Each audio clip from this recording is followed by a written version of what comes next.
तो adverse possession, प्रतिकूल कब्जा, इसका जो धारणा है कि 12 साल अगर कोई प्रॉपर्टी में आप कब्जा बना करके रखते हो और वो प्रॉपर्टी आपका नहीं है तो वो प्रॉपर्टी आपका हो जाता है। सरकारी संपत्ति में ये साल रखा गया है 30 साल, तो 30 साल आपको कब्जा बनाना पड़ता है। अभी बात करेंगे आप और हम जैसे लोगों की प्रॉपर्टी, जहां पर आप 12 साल अगर कब्जा बनाते हो तो प्रॉपर्टी आपके नाम पर हो जाएगा।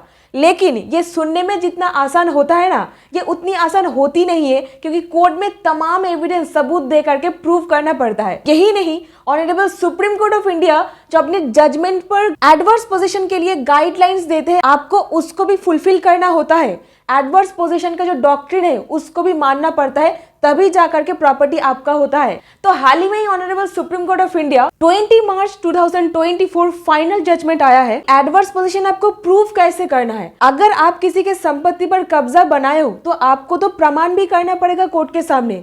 सो एविडेंस क्या आपको देना है कोर्ट के सामने, यही डिस्कशन करेंगे आज के इस वीडियो में। तो केस का नाम है M Radhe Shyamlal versus V Sandhya and others etcetera. Property में प्रतिकूल कब्जा बनाया गया था।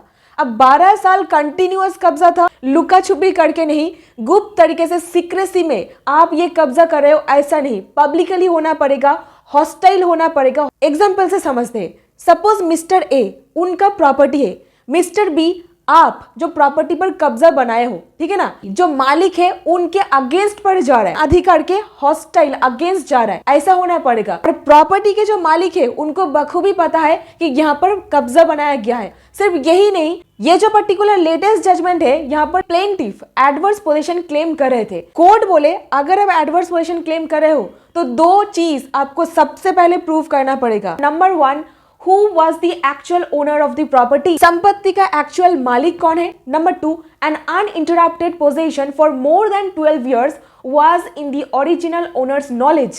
यानी कि जो ओरिजिनल मालिक है उनके नॉलेज पर था कि मेरे संपत्ति पर कब्जा बनाया गया है, जो कि एब्सोल्युटली इस केस पर प्लेंटिफ नहीं प्रूव कर पाए थे कोर्ट के सामने। टैक्स रिसिप्ट, जमीन का जो खाजना आपको देना पड़ता है वो नहीं दिए थे। जो डिलापिलेटेड प्रॉपर्टी है, यानी कि जो प्रॉपर्टी अभी गिरने ही वाला है, तो उसके लिए तो आपको कंस्ट्रक्शन करके थोड़ा सा रिपेयर वगैरह करना है ना, यहाँ पर वो भी नहीं किया गया था। ये सब तमाम चीजों को देखते हुए ना कोर्ट ये सिद्धांत पर आ जाते हैं कि एडवर्स पोजीशन का मतलब ये नहीं हो जाता है कि आप संपत्ति में घुस करके रहने लग जाओ।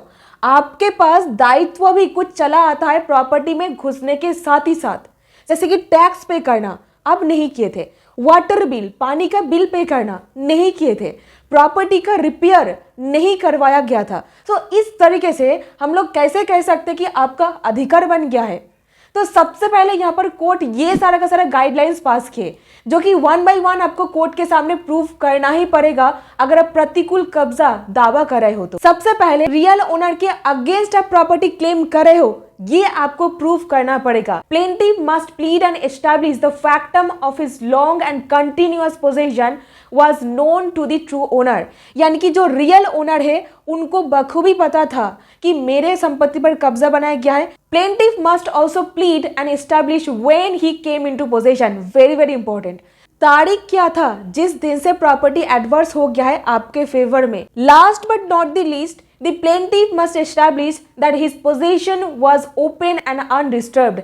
यानी कि possession absolutely open था, कोई लुका छुपी करके आप कब्जा नहीं बनाए थे, और अनडिस्टर्ब्ड यानी कि पीसफुली आप वहां पर रहते थे, आपको कोई भी जबरदस्ती उठाने की कोशिश नहीं किया गया था, और आप शांतिपूर्ण तरीके से वहां पर रहने लगे थे।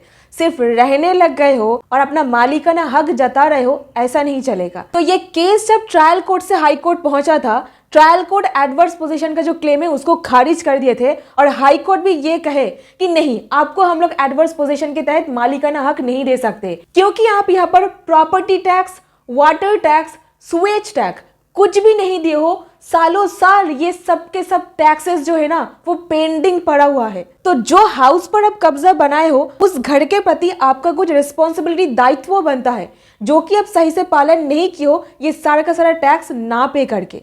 अभी यहाँ पर हाईकोर्ट ये सब चीज को रिकॉर्ड पर लाए, रिकॉर्ड करते हुए एडवर्स पोजीशन का प्ली को खारिज किए थे। सेम चीज ऑनरेबल सुप्रीम कोर्ट भी किए, हाई कोर्ट के डिसीजन के साथ समर्थन कर देते। सो आपको मैं यही बताने की कोशिश कर रही हूं कि अगर एडवर्स पोजीशन क्लेम करना ही है तो प्रॉपर्टी का जो टैक्सेस होता है ना, जो सब कुछ आपको मेंटेन करने के लिए करना ही पड़ता है डे टू डे लाइफ पर, वो आपको पे करना है, क्योंकि ये आपका जो क्लेम है उसको और मजबूत बनाता है। तो आप कोर्ट में मजबूती से ये प्रूव भी कर पाओगे कि आपका ही मालिकाना हक बन गया है।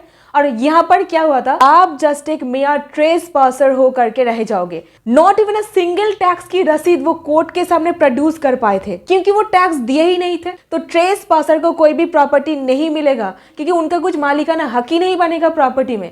ट्रेस पासर यानी कि सपोज आपका एक मकान है और जिसके आसपास फेंसिंग लगा हुआ है या फिर बाउंड्री वॉल है, आप उस फेंसिंग को क्रॉस करके प्रॉपर्टी में घुस गए हो, तो आपको कहा जाएगा ट्रेसपासर। जनरल लैंग्वेज में आपको बताइए ताकि ट्रेसपासर का मतलब आपको समझ में आ जाए।